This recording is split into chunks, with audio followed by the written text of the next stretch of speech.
Assalamualaikum warahmatullahi wabarakatuh. Waalaikumsalam warahmatullahi wabarakatuh. Selamat malam Ibu. Malam. Bagaimana kabarnya hari ini? Alhamdulillah sehat.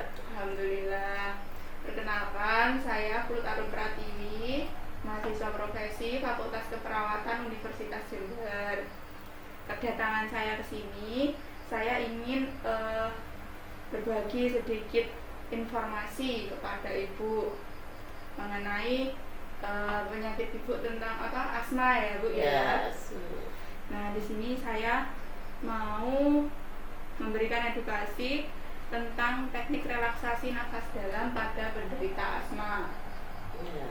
Ini waktunya sekitar 15 menit. Apakah Ibu bersedia? Insyaallah. Ya, bersedia ya Ibu. Jika Ibu bersedia, saya mulai ya Bu ya. Pengertian asma itu sendiri adalah penyakit yang ditandai oleh reaksi yang meningkat dari saluran pernafasan terhadap berbagai rangsangan yang menimbulkan gejala sesak nafas karena adanya penyempitan yang menyeluruh dari saluran nafas. Jadi sesaknya ini karena ada faktor pencetusnya, karena debu, karena kecapean, karena stres, seperti itu ya Ibu, sehingga terjadi penyempitan saluran nafas. Jadi Ibu jadi sesak gitu ya rasanya. Lalu untuk gejala klinisnya, ini ada batuk kering. Ibu mengalami atau tidak batuk kering? Iya, betul. Batuknya berdahak apa tidak? Kadang berdahak, kadang tidak. Oh ya, jadi ini biasanya ya Bu, kebanyakan batuknya itu kering tanpa dahak.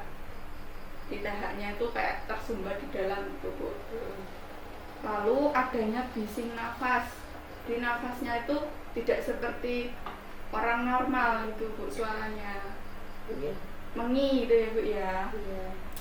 Lalu adanya rasa sesak nafas. Mau bernafas itu sulit.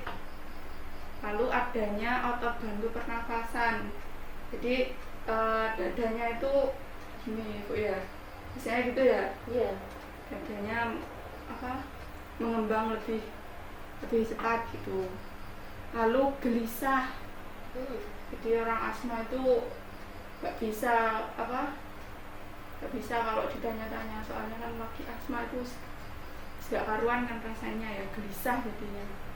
Lalu berkeringat karena sesaknya itu membuat badannya jadi berkeringat.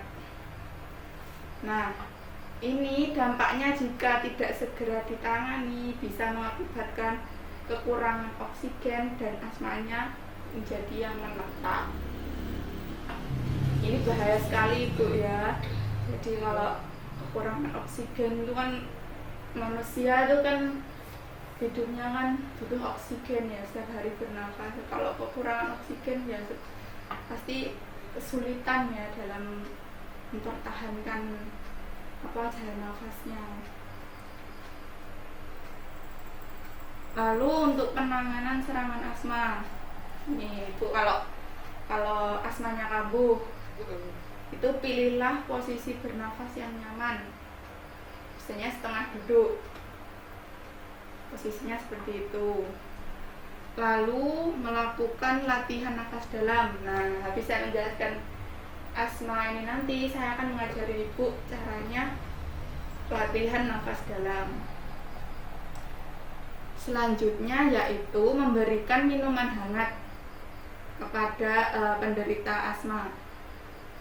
Jadi minumnya jangan yang dingin, tapi yang hangat. Dan sebaiknya air putih, bukan teh, bukan kopi loh ya Bu ya. Iya. Lalu minum obat asma sesuai indikasi. Bukan punya obat asma darurat tuh ya, kita langsung disemprotkan. Lalu kalau asmanya sudah tidak tertangani ya sama obat, itu baru berobat ke dokter atau ke pelayanan kesehatan. Nah, faktor-faktor pencetus asma ini, yang pertama yaitu ada debu rumah. Ibu kalau nyapu-nyapu, nah debu itu pakai masker biar debunya tidak masuk ke saluran pernafasan. Yang kedua, perubahan cuaca dari cuaca panas ke dingin, itu biasanya memicu timbulnya kekambuhan asma. Lalu bulu-bulu binatang seperti kucing, lalu tungau itu biasanya di kasur. Di kasur tuh harus rajin-rajin ditebas Bu ya. Ya. Lalu asap rokok atau asap pabrik. Jadi kalau suaminya merokok suruh menjauh ya Bu dari ibu. Jadi ibu tuh ibaratnya tuh sangat sensitif, harus benar-benar hati-hati. Lalu ada makanan dan minuman tertentu. Jadi kalau ibu punya asma itu dihindari untuk makanan-makanan yang instan. Lebih baik masak sendiri, lebih higienis, lebih terjamin, pastinya lebih sehat. Lalu ada pemicunya yaitu stres.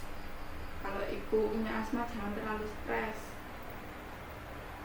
Lalu ada aktivitas yang berlebih, kecapean, mungkin habis masak, habis bersih-bersih.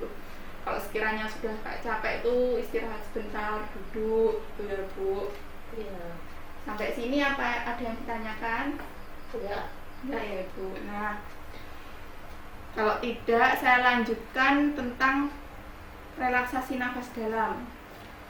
Jadi teknik relaksasi nafas dalam ini adalah salah satu tindakan yang dilakukan untuk memaksimalkan ventilasi paru-paru dengan melakukan inspirasi melalui hidung, menarik nafas melalui hidung, dan mengurangi kerja otot pernafasan sehingga meningkatkan kadar oksigen dalam paru.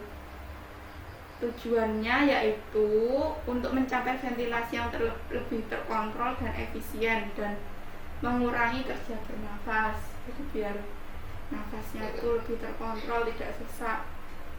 Lalu meningkatkan inflasi alveolar maksimal, meningkatkan relaksasi otot di ototnya biar rileks, menghilangkan ansietas, menghilangkan kecemasan, rasa cemas.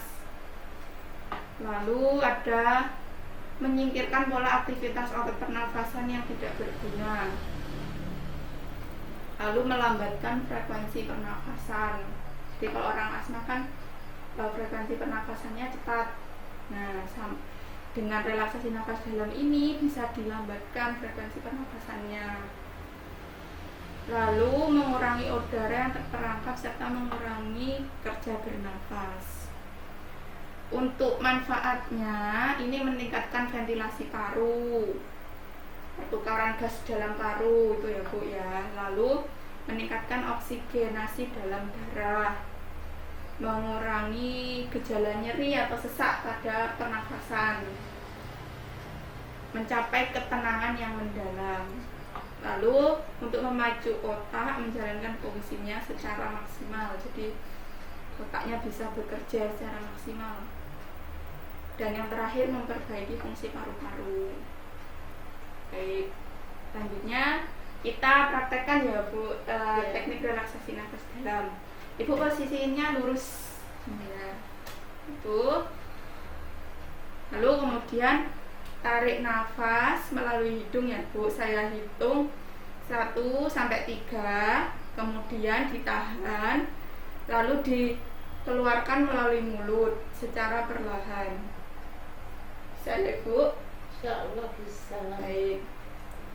Saya hitung 1, 2, 3, tarik nafas. Nah, keluarkan lewat mulut. Nah, lagi Bu, tarik nafas lewat hidung, keluarkan dari mulut. Rileks saja badan yang tidak usah kaku Ibu ya. Tarik nafas dari hidung, keluarkan dari mulut. Nah, sekali lagi, tarik nafas dari hidung, keluarkan dari mulut. Nah, seperti itu ya Bu. Nah, itu bisa Ibu ulangi 3-5 kali hingga merasakan tenang dan nyaman. dan rasa lebih pernafasannya lebih kayak longgar gitu ya Bu ya. Iya. Bisa kan Ibu ya? Bisa. Baik. Nah, sampai di sini apa ada yang ditanyakan Ibu? Enggak. Enggak ini. Kalau saya suruh Ibu mempraktekkan lagi apakah bisa? Bisa. Ayo coba. Tarik nafas dari hidung, tarik dari mulut. Ya benar Ibu, tarik nafas dari hidung, tarik dari mulut. Baik. Baik, Ibu sudah bisa ya. Iya. Baik, terima kasih Ibu. Ibu sangat kooperatif sekali. Saya senang bisa bertemu dengan Ibu. Ibu sudah mau berdiskusi bersama dengan saya tentang bagaimana teknik relaksasi nafas dalam ini bagi pasien asma, gitu ya Bu ya. Iya. Jadi harapannya Ibu bisa mempraktekkan apa yang kita diskusikan tadi Iya. untuk menjaga pernafasan Ibu biar lebih baik, tidak sering kambuh gitu ya Ibu, sehingga dari keluarga juga tidak ada kecemasan gitu ya Ibu ya. Iya. Nanti bisa diajarkan ke keluarganya yang lain juga ya Ibu, soalnya kan ini teknik ini juga bisa merilekskan badan, menghilangkan rasa stres gitu ya Ibu ya. Baik, itu saja yang bisa saya sampaikan. Ada kurang lebihnya saya mohon maaf. Selamat malam Ibu, selamat beristirahat. Wassalamualaikum warahmatullahi wabarakatuh. Waalaikumsalam warahmatullahi wabarakatuh.